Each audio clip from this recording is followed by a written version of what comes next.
ॐ अज्ञानतिमिरान्धस्य ज्ञानाञ्जनशलाकया चक्षुरुन्मिलितं येन तस्मै श्रीगुरवे नमः।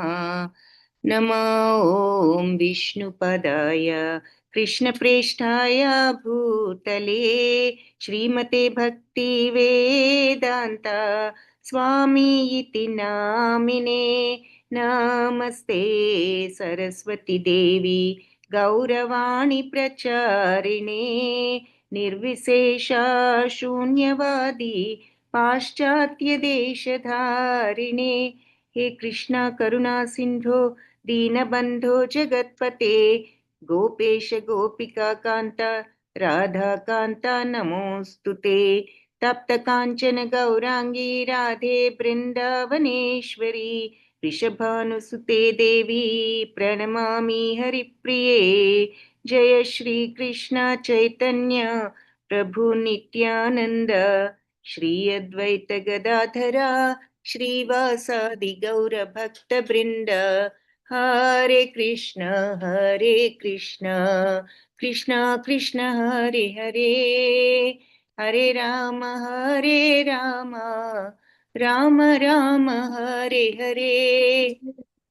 हरे कृष्णा कृष्ण कृष्ण कृष्ण कृष्ण हरे हरे, हरे हरे, हरे राम हरे राम राम हरे राम राम, राम राम हरे राम हरे हरे हरे।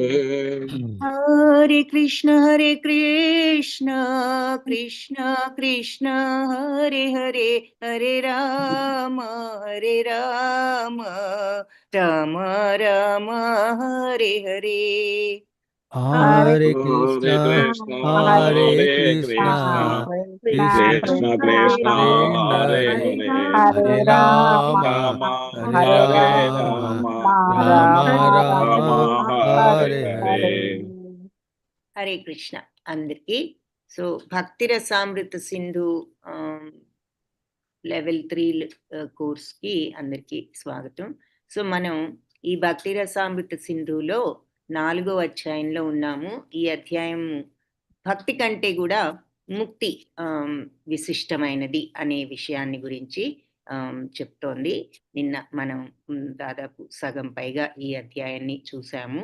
సో భక్తి శుద్ధ భక్తుడి ఎలా అయితే ముక్తి కూడా కోరుకోకుండా ఈ భక్తి భావంలోని ఆనందాన్నే ఆస్వాదించాలని ఏ విధంగా అనుకుంటాడు అన్న విషయం ఈ అధ్యాయం చెప్తుంది.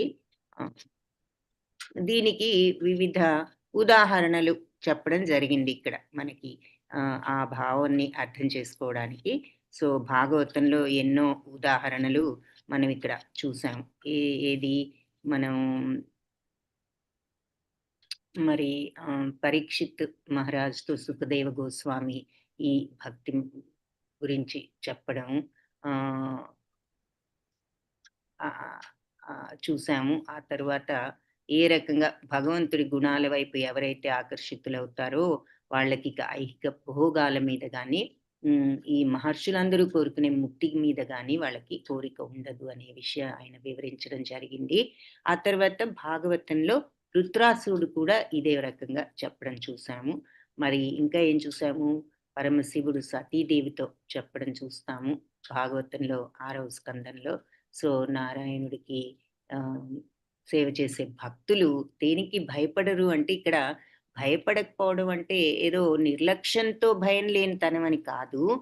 భక్తిభావం ఉన్నప్పుడు ఏది కూడా వాళ్ళకి ఆందోళన కలిగించదు.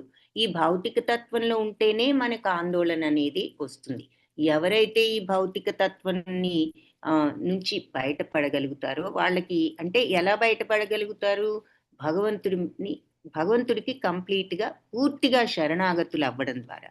అలా ఉన్నవాళ్ళు, నిజంగా భగవంతుడికి శరణాగతులైన వాళ్ళు దేనికి కూడా ఆందోళన చెందరు. ఎందుకంటే ఏదైనా భగవత్ ప్రసాదం అనేటటువంటి భావంతో వాళ్ళు ఉంటారు కాబట్టి. అందుకని వాళ్ళు దేనికి కూడా భయపడరు అని పరమశివుడు సతీదేవితో చెప్పడం జరిగింది. అది చూసాం. అలాగే ఇంద్రుడు కూడా ఈ మాటలే చెప్పడం చూసాం.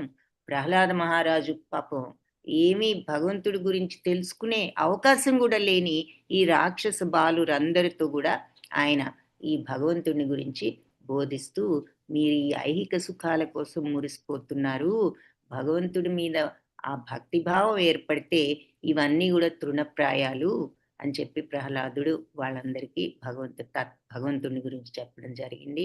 తర్వాత మరి ఇంద్రుడు కూడా హ్మ్, ఆహ్, నరసింహ భగవానుడిని స్తుతిస్తూ మరి మనకి ఈ రాక్షసులు చెప్పారు, మా భాగం ఇది, వాళ్ళ భాగం అది అని.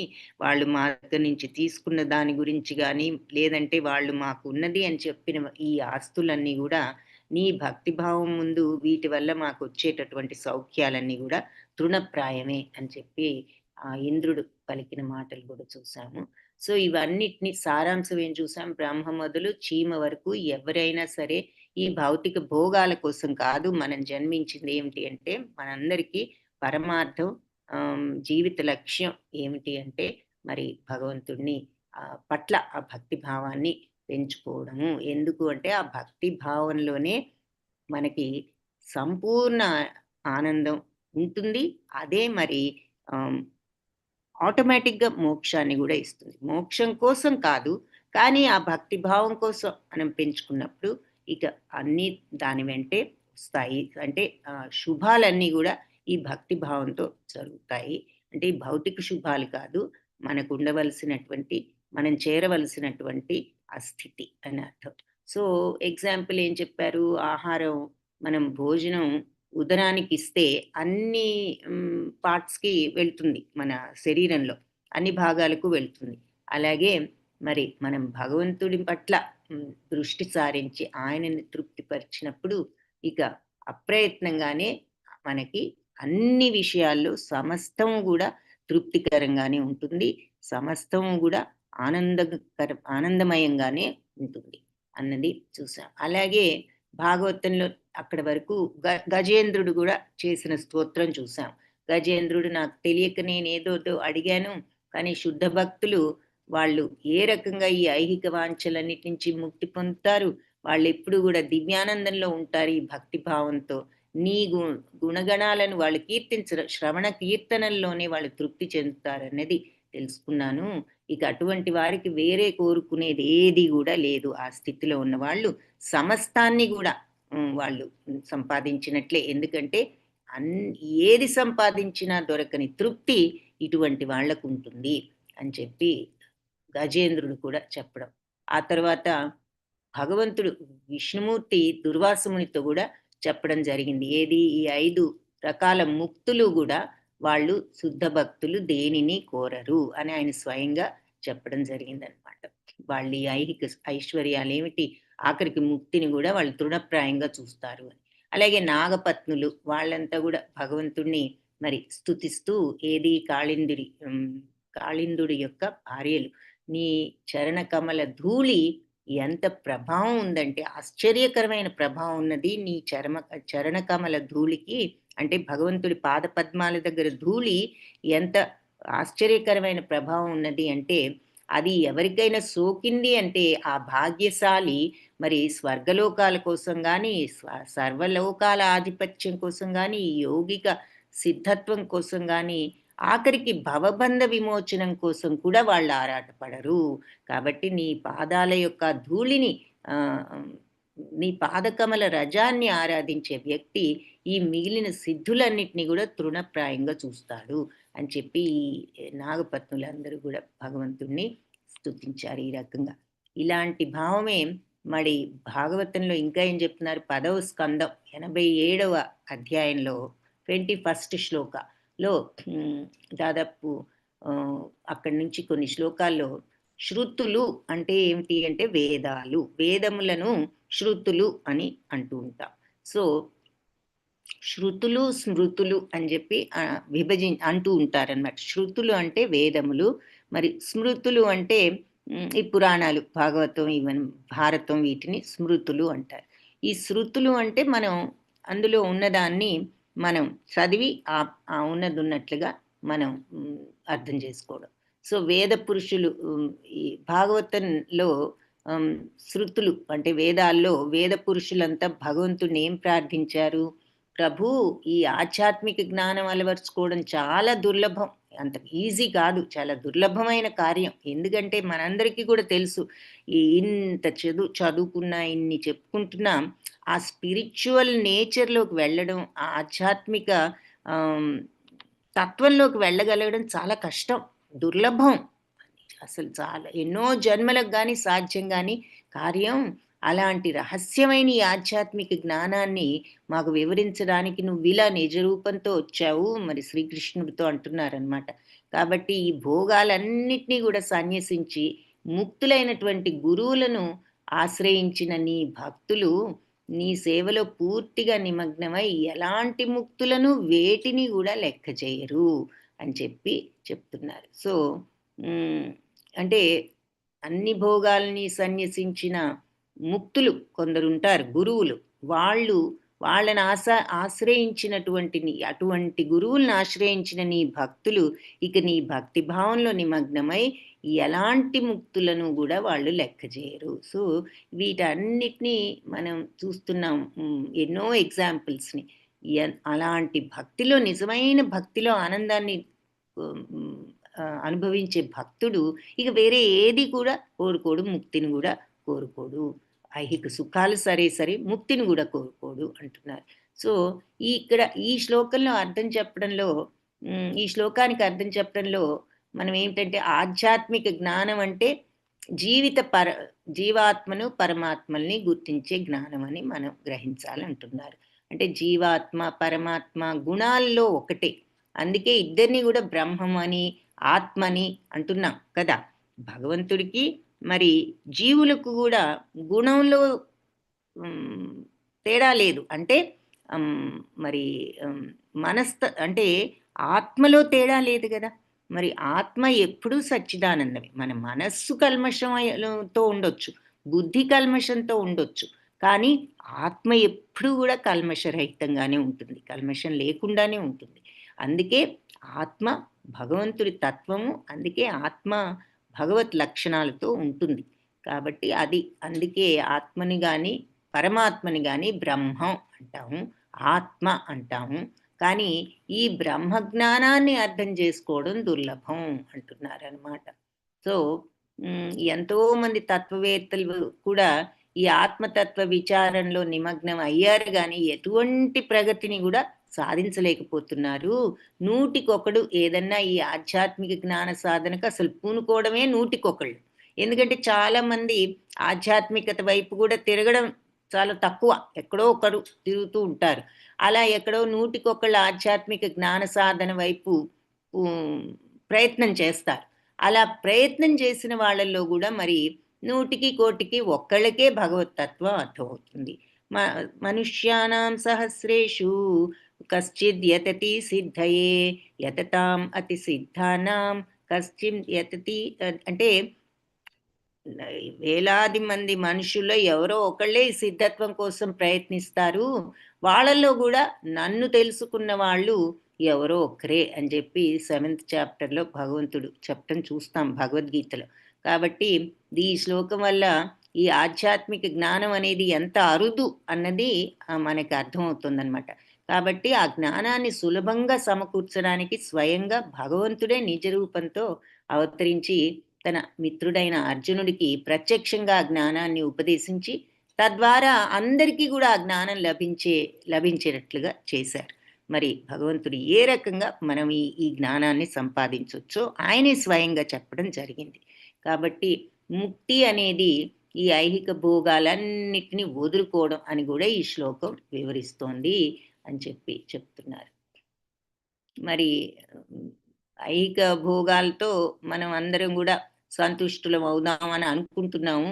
కానీ భగవద్భక్తులు సహజంగానే ఈ ఐహిక సుఖాలన్నిటిని గూడా త్యజించడమే గాకుండా, భగవంతుడి యొక్క లీలలను శ్రవణ కీర్తనల ద్వారా వాళ్ళు ఈ లీలలన్నిటిని ఈ శ్రవణ కీర్తనలు చేస్తూ, అందులో వచ్చే దివ్యానందాన్ని వాళ్ళు అనుభవిస్తున్నారు. అంతేగాని ఈ ఐహిక సుఖాల వల్ల వచ్చే ఆనందాన్ని కాదు ఈ భగవద్భక్తులు అనుభవించేది అంటున్నారు. తర్వాత భాగవతంలో భగవంతుడు ఉద్ధవుడితో ఆయనే స్వయంగా 11వ స్కందంలో చెప్తారు 20వ శ్లోకంలో. ప్రియమైన ఉద్ధవా, మరి నా సేవకు అంకితమైన ఈ నా భక్తులు ఎంతో దృఢచిత్తంతో ఇక నా సేవ చేస్తూ ఇక వాళ్ళు వేరే కోరికలు ఏవి కూడా కోరుకోరు. బ్రహ్మైక్యం అనేటటువంటి ఈ 5వ రకమైన ముక్తి. ఆ 5 ముక్తులు చూసాం గదా! వాటిల్లో మరి బ్రహ్మైక్యం అనే ముక్తి ఒక ఆధ్యాత్మిక వైవిధ్యంగా పరిగణింపబడదు అంటున్నారనమాట. అది ఆధ్యాత్మిక వైవిధ్యం అనుకోకూడదు. ఎందుకంటే 4 విధాలైన ఆధ్యాత్మిక భోగాలను వాళ్ళకి ప్రసాదించాలని చూసినా గూడా వాళ్ళు నిరాకరిస్తారు. అలాంటి అప్పుడు ఇక భౌతిక జగత్తులో ఇక వాళ్ళేదో వాళ్ళు 4 రకాల ఈ ముక్తులను నిరాకరిస్తారు. ఇంకా భౌతిక సుఖాలను కోరుకునే ప్రసక్తే లేదు. ముక్తినే నిరాకరించినప్పుడు ఇంకా భౌతిక సుఖాలను ఎందుకు కోరుకుంటారు? సో, అని చెప్పి భగవంతుడు ఉద్ధవుడితో చెప్పడం జరుగుతుందనమాట. అలాగే భాగవతంలో ఇంకొక శ్లోకంలో గూడా భగవంతుడు ఏం చెప్తున్నారు అంటే, ఆ 11వ స్కందంలో ఉద్ధవుడితో "ప్రియమైన ఉద్ధవా, ఎవరి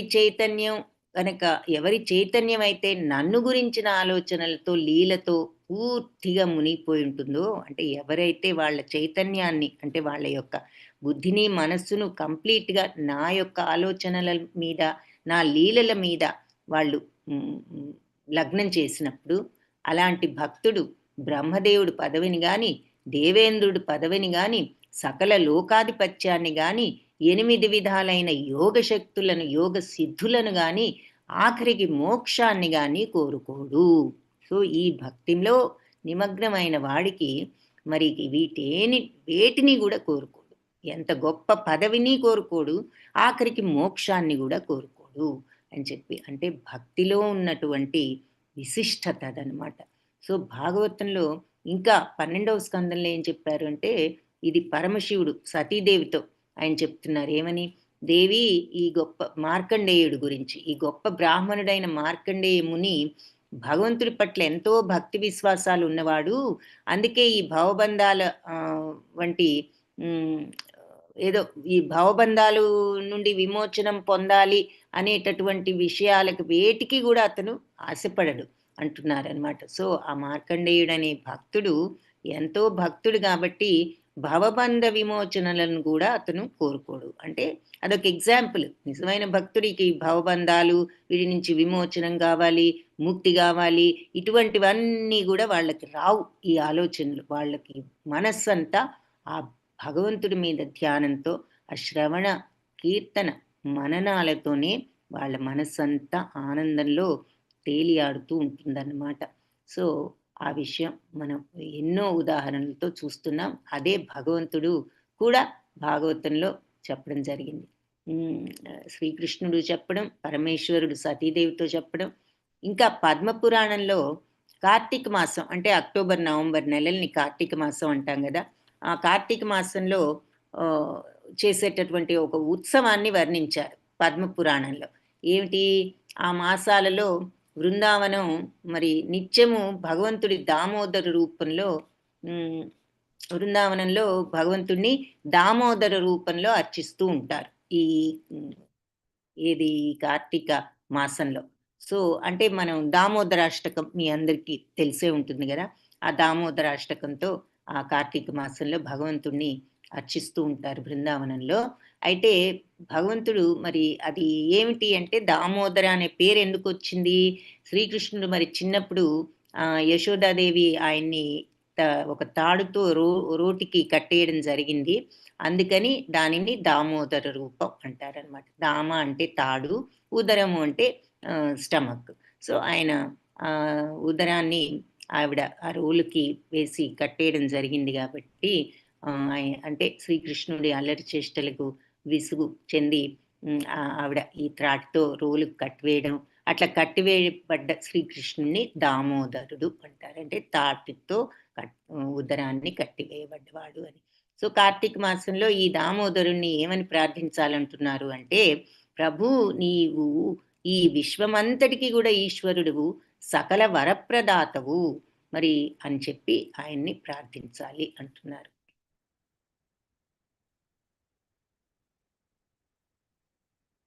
సో, ఇప్పుడు దేవతలు అంటే బ్రహ్మదేవుడు ఈ హిరణ్యకశ్యపుడికి వరాన్ని ప్రసాదించడం ఇవన్నీ మనం చూస్తాం పురాణాల్లో. అయితే హ్మ్, అన్నిటికంటే గొప్ప వరదాత అందరికంటే ఎవరు అంటే శ్రీకృష్ణుడని చెప్పి కీర్తిస్తారు. మరి ఎందుకు అంటే శ్రీకృష్ణుడు భక్తులకు వాళ్ళు ఏది కోరినా అనుగ్రహించగలిగే సమర్థుడు.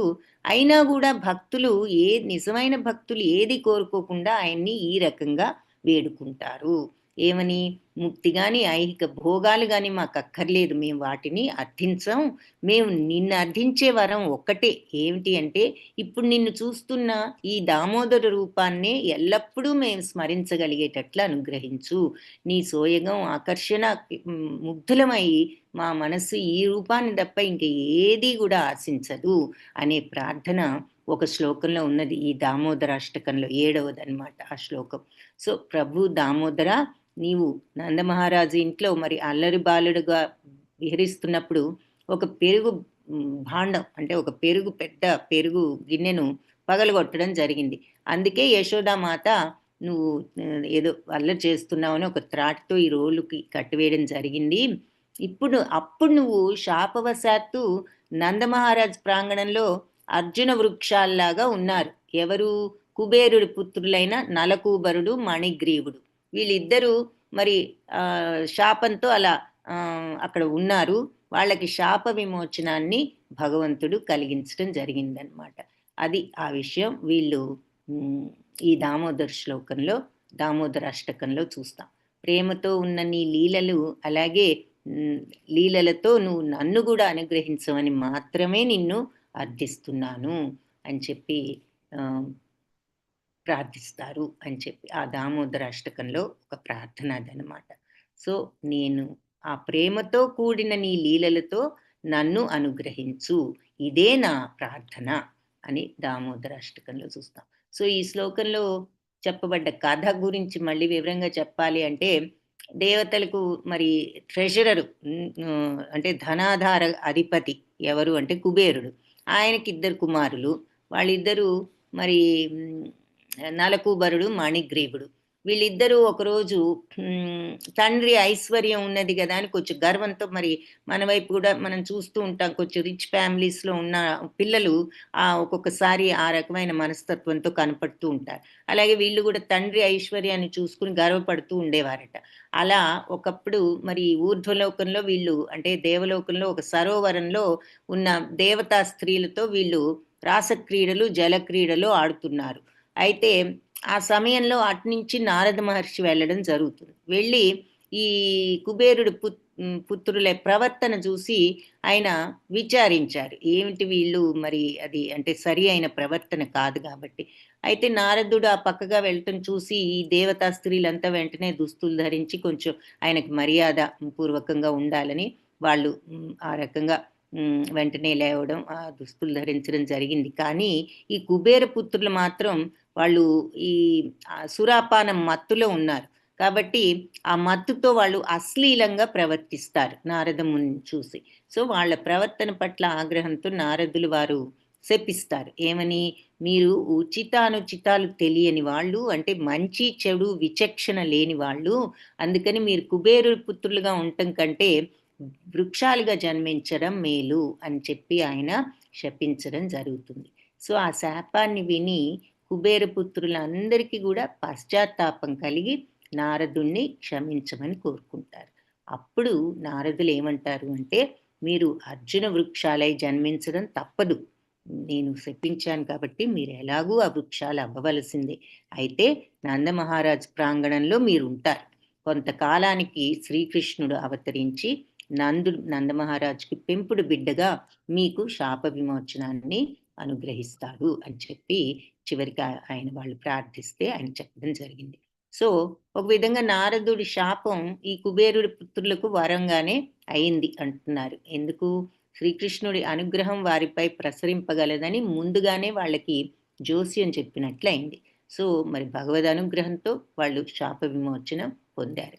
కాబట్టి కుబేరుడు కుమారులు ఈ పెద్ద అర్జున వృక్షాలుగా నందమహారాజ్ ప్రాంగణంలో ఉండడం, దామోదరుడు నారదుడి కోరికను సఫలం చేయాలని చెప్పేసి తల్లి తనని కట్టివేసిన ఆ రోటిని కూడా ఆయన లాక్కుంటూ వెళ్ళి ఆ 2 వృక్షాలు కూలిపోయేటట్లు చేయడం జరిగింది. ఆ 2 వృక్షాల మధ్యలో ఆ రోలును ఆయన లాగడం, మరి భగవంతుడి యొక్క బలం, లేకపోతే ఒక్క రోలు 2 పెద్ద పెద్ద వృక్షాలను ఎలా పడగొడుతుంది. సో ఆయన ఆ రకంగా ఆ 2 వృక్షాలని కూలిపోయేటట్లు చేసి, ఆ కూలిపోయిన వృక్షాల నుండి నలకూబరుడు, మణిగ్రీవుడు వాళ్ళ నిజ రూపాలతో బయటపడ్డారు. అప్పటికి వాళ్ళు మహాభక్తులు అయిపోయారనమాట ఈ శాపం తర్వాత. సో హయశీర్ష అది ఇక్కడ మనకి దామోదర అష్టకంలో ఉన్న స్టోరీ గురించి చెప్తున్నారు. ఇక హయశీర్ష పంచరాత్రం అనే గ్రంథంలో నారాయణ వ్యూహస్తవము అని లో ఒక శ్లోకం ఈ రకంగా చెప్తోంది. ఏమని అంటే, ప్రభు దేవాదిదేవా, నాకు ధర్మార్థ కామ మోక్షాల వంటివి ఏవి కూడా నాకొద్దు. నేను ప్రార్థించేది ఏమిటి అంటే, కేవలం నీ పాదాల వద్ద నిత్య సేవకుడిగా నన్ను ఉండనివ్వు. నన్ను అనుగ్రహించి ఈ ఒక్క వరం మాత్రం నాకు ఇవ్వు అని చెప్పి ఆ హయశీర్ష పంచరాత్రంలో నారాయణ వ్యూహస్తము అనేటటువంటి ఒక పార్ట్లో ఒక శ్లోకం ఇలా చెప్తుందన్నమాట. సో నిజమైన భక్తులు ఈ రకంగా వాళ్ళ ప్రార్థన, వాళ్ళ మనస్తత్వం ఇలా ఉంటాయన్నమాట. ధర్మ అర్థ కామ మోక్షం కూడా నాకొద్దు. నేను ఏమని ప్రార్థిస్తున్నాను అంటే, నీ పాదార విందాల వద్ద నన్ను ఒక సేవకుడిగా ఉండనివ్వు.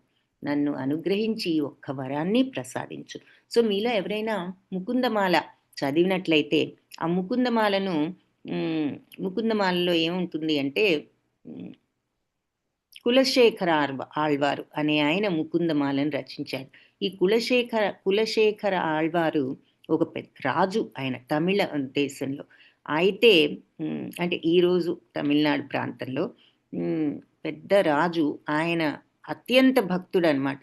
ఆ కులశేఖర ఆళ్వారు ఏం రాస్తాడంటే, నీ నీ భృత్యుగా ఉండే అవకాశాన్ని నాకు అనుగ్రహించు చాలు అంటాడు. అంటే నీ సేవకుడికి నీ సేవకుడిగా ఉండే అదృష్టాన్ని నాకు కలిగి చేయి అని చెప్పి అడుగుతాడు. అంటే భగవంతుడి యొక్క సేవకుడు మరి అంతటి ఆ భక్తుడు ఏమడుగుతాడంటే, అంతటి ప్రేమ భక్తి భగవంతుడి మీద ఉంది. డైరెక్ట్గా భగవంతుడి సేవ కూడా అడగట్లేదన్నమాట. ఆయన నీ సేవకుడిగా ఉండే అదృష్టాన్ని కలిగించు అంటాడు. సో అది అంతటి భక్తి భావం వాళ్ళకు ఉంటుంది. అలాగే ఇదే హయశీర్ష పంచరాత్ర గ్రంథంలో నరసింహ భగవానుడు ప్రహ్లాద మహారాజుకి వరాలు ఇవ్వాలి అనుకున్నప్పుడు, అంటే ఇది హిరణ్యకశ్యప వధ అయిన తర్వాత ప్రహ్లాద మహారాజుకి కొన్ని వరాలు ఒసుగుతానని నరసింహ భగవానుడు అన్నప్పుడు ప్రహ్లాదుడు అంటాడు, నాకు ఏ ఐహిక భోగాలు వద్దు, కేవలం నీకు నిత్యదాసుడిగా ఉండేటట్లు నన్ను అనుగ్రహించు స్వామి అని. అదే కోరిక భక్తుడైన ప్రహ్లాదుడు కూడా ఇదే అడుగుతాడు. సో ఈ సందర్భంగా ప్రహ్లాద మహారాజు రామచంద్ర ప్రభు వారి శాశ్వత సేవకుడైన హనుమంతుడిని ఒక ఎగ్జాంపుల్గా చెప్తాడు, ఉదాహరణగా. ఆయన కూడా మరి అంటే ఆ హనుమంతుడు ఏ రకంగా అయితే భగవంతుడైన రామచంద్రుడికి సేవకుడిగా ఉండే అదృష్టం కలిగిందో, నన్ను కూడా నీ సేవకుడిగా నాకు ఆ అదృష్టాన్ని కలగజేయి అని చెప్పి ప్రహ్లాదుడు అంటాడు. అయితే మరి హనుమంతుడు మరి భగవంతుడి నుంచి ఏది శ్రీరాముడి దగ్గర నుంచి ఏది అడగలేదు హనుమంతుడు. కేవలం ఆయనకు సేవ చేయాలి అనేటటువంటి అదృష్టాన్నే ఆయన అడిగాడు. ఎప్పుడు నీ సేవకుడిగా ఉండే అదృష్టమే నాకు కలిగించు రామ అన్నాడు, కానీ ఏది కోరుకోలేదు హనుమంతుడు. అందుకే హనుమంతుడు భక్తులందరికీ కూడా మార్గదర్శకుడు కాబట్టే ప్రహ్లాద్ మహారాజు కూడా హనుమంతుడి గురించి చెప్పడం జరిగింది అని ఇక్కడ చెప్తున్నారు. అయితే నిరంతరము ప్రభు సేవలోనే నిమగ్నుడై ఉంటాడు ఏది హనుమంతుడు. అది అలాంటి ఆదర్శప్రాయమైనటువంటి స్వభావం హనుమంతుల వారికి ఉన్నది అని చెప్తున్నారు. అందుకే భక్తులందరూ కూడా హనుమంతుల వారిని ఆరాధిస్తూ ఉంటారు. ఎందుకు? నీకున్న భక్తిని మాకు ప్రసాదించు స్వామి అని హనుమంతుల వారిని ఆరాధిస్తూ ఉంటారు. కాబట్టి ప్రహ్లాద మహారాజు కూడా భక్తితో హనుమంతుడికి ప్రణామాలు అర్పించారనమాట. హనుమంతుడు చెప్పినట్లు చెప్పాడని చెప్పేసి ఒక సుప్రసిద్ధమైన శ్లోకం ఉంది, హనుమంతుల వారు చెప్పిన శ్లోకం. అది ఏమిటి అంటే, అందులో ఏమున్నది అంటే, ప్రభు కావాలంటే నీవు నాకు భవబంధ విముక్తిని కానీ నీలో ఐక్యమయ్యే భాగ్యాన్ని కానీ కలిగించగలవు, కానీ నాకు అవేవి వద్దు. ముక్తి తర్వాత నాకు నీతో సేవకుడిగా ఉండే సంబంధం నాకు ఉండదు. కాబట్టి ఆ సంబంధం లేకుండా చేసేటటువంటి ఎటువంటి వరం నాకొద్దు అంటాడు. ఎందుకంటే ముక్తి వస్తే ఈ సేవకుడుగా ఉండలేను, నీలో ఐక్యమైతే నీ సేవకుడుగా ఉండలేను. కాబట్టి నాకు అటువంటి నీ సేవకుడిగా లేని ఎటువంటి స్థితి నాకు అక్కర్లేదు, నీ సేవకుడిగానే నేను ఉండాలి ఇక అని చెప్పి హనుమంతుల వారు ఒక శ్లోకం చెప్తారు. ఆ శ్లోకాన్ని ఇక్కడ మనకి చెప్తున్నారు. అలాంటిదే ఇంకొక శ్లోకం కూడా నారద పంచరాత్రం లో జితంత స్తోత్ర అనే ఒక స్తోత్రం ఉంది, అందులో ఉన్నది ఇటువంటి శ్లోకమే ఇంకొకటి. ఏమిటి అంటే, ప్రభు ధర్మ అర్థ కామ మోక్షాల వల్ల కలిగే ఎటువంటి సిద్ధత్వము సిద్ధి నాకు అక్కర్లేదు, కేవలం నీ చరణ పద్మాల వద్ద నిలిచి ఉండే అదృష్టాన్ని నాకు ప్రసాదించు.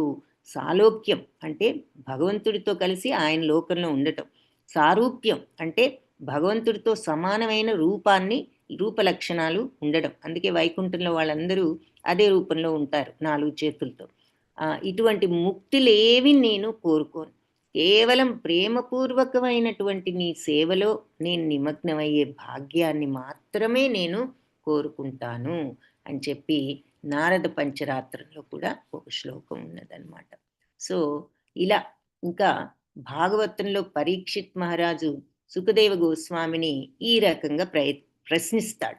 ఏమని అంటే, బ్రాహ్మణోత్తమ, వృత్రాసురుడు రాక్షసుడు, ఈ వృత్రాసురుడు అనే రాక్షసుడు మరి మహాపాపి, అతని మనస్సు మరి ఎంతో రజోతమో గుణాలతో ఉన్నది, నిండిపోయి అని నేను విన్నాను. అటువంటి వ్యక్తి భగవంతుని శ్రీమన్నారాయణుడి పట్ల పరమభక్తిలోకి వెళ్ళేటట్లు ఎలా ఆ స్థితికి ఎలా వచ్చాడు? ఇటువంటి రజోతమో గుణాలున్న రాక్షసుడు ఇంతటి శ్రీమన్నారాయణుడి భక్తుడిగా ఎలా అయ్యాడు అని చెప్పి అడుగుతాడు. అంతేకాకుండా తీవ్రమైన తపస్సులు ఆచరించి ముక్తి సాధించిన పుణ్యపురుషులు కూడా మరి భగవంతుడి భక్తులు అవడానికి ఎంతో శ్రమ పడాల్సి వస్తుందని నేను విన్నాను. అలాంటి భక్తులు చాలా అరుదు, అలాంటి వారి దర్శనం కూడా కష్టమని నేను విన్నాను. అందుకని ఈ వృత్రాసురుడు ఇంతటి భక్తుడు అవడం చూసి నాకు చాలా ఆశ్చర్యంగా ఉన్నది అని చెప్పి పరీక్షిత్ మహారాజు సుఖదేవ గోస్వామిని ప్రశ్నిస్తాడు. పై శ్లోకంలో మనం గుర్తించాల్సిన అంశం ఏమిటి అంటే, ఇలా బ్రహ్మంలో ఐక్యమైనటువంటి ముక్తులు ఎంతో మంది ఉండొచ్చు, కానీ భగవంతుడికి నారాయణుడికి భక్తుడైన వ్యక్తి మాత్రం చాలా అరుదు. ఇలా అంటే హనుమంతుల వారిలాగా ఇలా నాకు ముక్తి కూడా వద్దు, ప్రహ్లాదుల్లాగా ఇలా నీ సేవకుడిగా ఉండడమే అనేవాళ్ళు అరుదు. ముక్తి సాధించిన లక్షలాది మందిలో ఎవరో ఒక్కరే ఈ భగవద్భక్తులు అవడానికి నోచుకుంటారు. సో చాలా మందికి ముక్తి రావచ్చు, ముక్తి రావడం సరే, ముక్తి వచ్చింది అంటే మళ్ళీ జనన మరణ చక్రంలో ఉండకుండా తప్పించుకున్నాం, మంచిదే. కానీ ఈ భగవద్భక్తులు వాళ్ళకు ఆటోమేటిక్గా వాళ్ళకు ఉన్నటువంటి ఈ ఆనందం ఇంకెవరికి కూడా, ఆ భక్తి రసామృతంలో ఉన్న ఆనందం ఇంకెవరికి ఉండదు. ఈ ముక్తి సాధించిన ఈ లక్షలాది మందిలో కూడా ఎవరో ఒక్కళ్ళు మాత్రమే నిజమైన భగవద్భక్తులుగా ఉండడానికి నోచుకుంటారు అని చెప్పి ఇక్కడ ప్రభుపాద కొంచెం వివరణ ఇస్తున్నారు దీనిని బట్టి. కానీ భాగవతంలో చెప్పింది ఏమిటి అంటే, ఈ వృత్రాసురుడు ఇంతటి భక్తుడు అవడం నాకు ఆశ్చర్యంగా ఉన్నది అని చెప్పి పరీక్షిత్ మహారాజు కూడా అడుగుతాడు. తర్వాత భాగవతంలో మొదటి స్కందంలో శ్రీకృష్ణ భగవానుడు మరి హస్తినాపురం నుంచి వెళ్ళిపోయేటప్పుడు కుంతీదేవి కూడా ఆయన్ని ప్రార్థిస్తుంది. కుంతీదేవి ప్రార్థనలో ఉంటుంది, ఏమని, నాయన కృష్ణ, గొప్ప పండితులు పరమహంసల భావనలకు కూడా అంతుపట్టనంతటి గొప్పవాడివి నువ్వు. ఏది గొప్ప గొప్ప పండితులు పరమహంసలు అనబడే వాళ్ళు కూడా నిన్ను పూర్తిగా అర్థం చేసుకోలేరు, అటువంటి గొప్పతనం నీది. ఈ భవబంధాలన్నిటికీ కూడా అతీతంగా జీవించే ఇటువంటి మహాత్ములే నిన్ను ఈ నిజంగా తెలుసుకోలేనప్పుడు ఇక అల్పమేధాశక్తి ఉన్న నాలాంటి స్త్రీ నీ యొక్క అత్యంత వైభవాన్ని ఏ విధంగా అర్థం చేసుకోవడం నాకు ఎలా సాధ్యం అని ఆవిడ అంటుంది. ఏ విధంగా నిన్ను అర్థం చేసుకోగలం మేము అని అని అంటే ప్రభుపాదప్పుడు ఈ శ్లోకానికి ఆయన ఏమంటున్నారు, ఇక్కడ గమనించాల్సిన అంశం ఏమిటంటున్నారు అంటే, ముక్తి సాధించిన మహాత్ములు కూడా భగవంతుడిని గురించి తెలుసుకోలేరు, అయినా కూడా వినమ్ర స్వభావంతో ఉన్న కుంతీదేవి లాంటి భక్తులకు ఆయన పరమ సులభుడు. మరి ఎంతెంతో గొప్ప గొప్ప మహాత్ములు ముక్తిని సాధించిన వాళ్ళు ఉండొచ్చు, కానీ కుంతీదేవి ఎంతో వినమ్ర స్వభావం గల వ్యక్తి. ఆవిడ అలాంటి కుంతీదేవి లాంటి వాళ్ళకి అలాంటి భక్తులకు ఆయన చాలా సులభుడు, పరమ సులభుడు అంటున్నారు. ఏమైనప్పటికీ ఆవిడ స్త్రీ అవ్వచ్చు, ఏవి తెలియనిద వేరే జ్ఞానము సిద్ధత్వము ఇటువంటివి తెలియకపోవచ్చు, పురుషుల కంటే అల్పమేధాశక్తి ఉండొచ్చు, అయినా కూడా శ్రీకృష్ణుడి వైభవాలను ఆవిడ గుర్తించగలిగింది. అది కావలసింది అని ఈ శ్లోకానికి తాత్పర్యం అది అంటున్నారు. ఇంకా భాగవతంలో ఒక శ్లోకం ఇంకోటి ఉంది 1.7.10లో, అది చాలా ఇంపార్టెంట్. దాన్నే ఆత్మారామ శ్లోకం అని కూడా అంటారు. అదేమిటి అంటే, భౌతిక కల్మషాల నుంచి పూర్తిగా ఎవరైతే విముక్తిని సాధిస్తారో, అంటే ఈ కల్మషాల నుంచి ఎవరైతే బయటపడతారో అటువంటి మునులు కూడా భగవంతుడి యొక్క దివ్య గుణాల చేత ఆకర్షింపబడతారు అని. అంటే అన్ని ఆకర్షణల నుంచి తప్పించుకున్న వాళ్ళు కూడా భగవంతుడి యొక్క దివ్య గుణాల పట్ల ఆకర్షితులవుతారు అని దాని అర్థం అన్నమాట అని ఆత్మారామ శ్లోక చెప్తోంది. సో చైతన్య మహాప్రభు ఈ ఆత్మారామ శ్లోకార్థాన్ని సనాతన గోస్వామినికి వివరించారు ఒకసారి. ఏమని, ఈ అంటే ఇలా అని చెప్పేసి, అంటే అన్నిటినీ వదులుకున్న వాళ్ళు కూడా అన్ని ఆకర్షణల నుంచి తప్పించుకున్న వాళ్ళు కూడా భగవంతుడి యొక్క గుణాల ఆకర్షణకు గురవుతుంటారు. ఈ గ్రంథ రచయిత మరి చైతన్య మహాప్రభు బోధామృతం అనే గ్రంథంలో ఈ శ్లోకానికి విస్తృత వివరణ ఉన్నదన్నమాట. చైతన్య మహాప్రభు చెప్పిన ఎక్స్ప్లెనేషను చైతన్య మహాప్రభు బోధామృతం అనేటటువంటి గ్రంథం రాశారు. ఎవరు? రూప గోస్వామి. సో అందులో ఆయన ఈ శ్లోకానికి చాలా వివరంగా మీనింగు చైతన్య మహాప్రభు చెప్పారు ఆ గ్రంథంలో. సో ఏమిటి అంటే, అసలు ఈ శ్లోక సారాంశం, విముక్తుడైన వాడికి ఐహిక భోగాల పట్ల ఎలాంటి కోరిక ఉండదు. ఐహిక వాంఛల నుంచి పూర్తిగా విముక్తుడైన ఆయన భగవంతుడి లీలలను వినాలని, అర్థం చేసుకోవాలని ఈ కోరిక అతనికి బలంగా ఆ కోరిక ఆకర్షిస్తూ ఉంటుంది. సో అన్ని కోరికల నుంచి విముక్తుడైన భగవత్ లీలల యొక్క శ్రవణ స్మరణల పట్ల అతను విశేషంగా ఆకర్షించబడుతూ ఉంటాడు అని చెప్పి ఈ శ్లోకం చెప్తుంది. అందుకనే భగవంతుడి విభూతులను, అంటే ఆయన మహత్యాలను, లీలలను, అవన్నీ కూడా ఐహికాలు కావు అన్న విషయం మనం తెలుసుకోవాలి అంటున్నారు. అంటే భగవంతుడి మహిమలు, ఆయన లీలలు వినడం మామూలు విషయం కాదు, అది ఐహిక విషయం కాదు అని చెప్పి చెప్తున్నారు.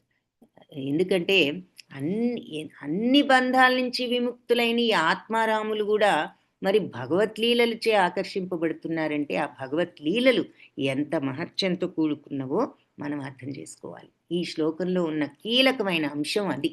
ఇటువంటి వాళ్ళు అన్ని ఆకర్షణల నుంచి బయటపడ్డ వాళ్ళు కూడా భగవంతుడి లీలల పట్ల ఆకర్షితులు అవుతున్నారు అంటే ఆ భగవత్ లీలలు ఎంత ఘనమైనవి, ఎంత మహత్యం ఉన్నది వాటికి అన్న విషయం ఈ శ్లోకంలో ముఖ్యమైన పాయింట్ అంటున్నారు. సో ఈ పైన చెప్పిన విషయాలన్నిటి వల్ల భగవద్భక్తుడు ఏ రకంగా ముక్తి కొరకు ఆశపడడు అన్నది మనం చూసాము. సో ముందుగా చెప్పినట్లుగా మరి 5 విధాల ముక్తులు ఉన్నాయని చూసాం కదా. భగవంతుడిలో ఐక్యం అవడం, భగవంతుడి లోకంలో ఉండడం, ఆయన రూప లక్షణాలు పొంది ఉండడం, భగవంతుడి ఐశ్వర్యాలు పొంది ఉండడం, భగవంతుడితో నిత్య సంబంధాన్ని కలిగి ఉండడం. సో ఈ 5 ముక్తులలో సాయుజ్య ముక్తి అంటే భగవంతుడితో ఐక్యం చెందడం భక్తుడు ఎప్పుడూ కోరుకోడు. తక్కిన 4 విధాలైన ముక్తులు కూడా వాళ్ళు కోరుకోకపోయినా అవి భక్తిభావానికి ప్రతికూలం కాదు. ఏది? అంటున్నారనమాట. ఏది ఆయనతో కలిసి ఆయన లోకంలో ఉండటం, సాలోక్యం, సారూప్యం, అలాగే సార్ష్టి, ఆయనతో నిత్య సంబంధం ఉండడం. ఇవన్నీ వాళ్ళు కోరుకోకపోయినా అవి మరీ అంత ప్రతికూలం కాదు భక్తికి. కానీ ఆయనలో ఐక్యమైపోతే మరి మనకింకా ఆ భక్తి భావాన్ని ఎక్స్‌పీరియన్స్ చేసే ఛాన్స్ కూడా ఉండదు గదా! కాబట్టి 4 విధాలైన ముక్తులు పొందిన వారిలో కొందరు భక్తిని గూడా సాధించారు. ఏది సాయుజ్యం అంటే భగవంతుడిలో ఐక్యం కాని వాళ్ళు ఈ 4 విధాల వాళ్ళు సారూప్యం, సాలోక్యం, సార్ష్టి ఇటువంటి ముక్తులన్నీ వచ్చి ఈ 4 చివరి 4 ముక్తులు వచ్చిన వాళ్ళలో కొందరు భక్తిని సాధించి ఆధ్యాత్మిక జగత్తులో గోలోక బృందావనంలో ఉన్నారు, చేరుకున్నారు. చేరుకునే ఛాన్స్ ఉన్నది అంటున్నారు. అంటే ఇంతకు ముందే వైకుంఠాన్ని చేరుకుని 4 విధాలైన ముక్తులని అనుభవించే వాళ్ళు కూడా ఒక్కొక్కప్పుడు ఇలా భగవంతుడి మీద ఆ ప్రేమను పెంచుకుని కృష్ణలోకాన్ని చేరుకోవడం జరగొచ్చు అంటున్నారనమాట. సో, ఎందుకంటే కృష్ణలోకం వైకుంఠం కంటే కూడా పైనుందని మనం గోలోక చాట్‌లో చూస్తాం గదా! సో, వైకుంఠంలో ఉన్నవాళ్ళు గూడా ఈ సా సాల్ సారూప్యము, సాలోక్యము ఇటువంటి వాళ్ళు గూడా భక్తి భావంలో వాళ్ళు బాగా ఉన్నత స్థితికి వెళ్ళగలిగితే వాళ్ళు తర్వాత కృష్ణలోకాన్ని చేరుకోవచ్చు అంటున్నారు.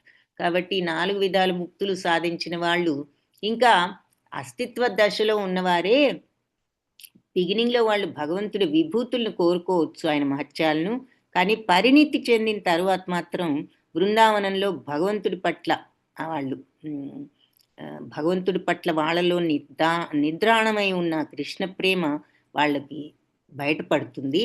దాంతో వాళ్ళు ఈ 4 రకాల ముక్తులను శుద్ధ భక్తులు ఒక్కొక్కసారి అంగీకరించినా గూడా భగవంతుడితో ఐక్యం పొందటం అనే సాయుజ్య ముక్తిని మాత్రం వాళ్ళెప్పుడూ అంగీకరించరు. ఎందుకంటే ఆ భక్తి భావం ఆ సాయుజ్యంలో తెలియదు కాబట్టి అంటున్నారు.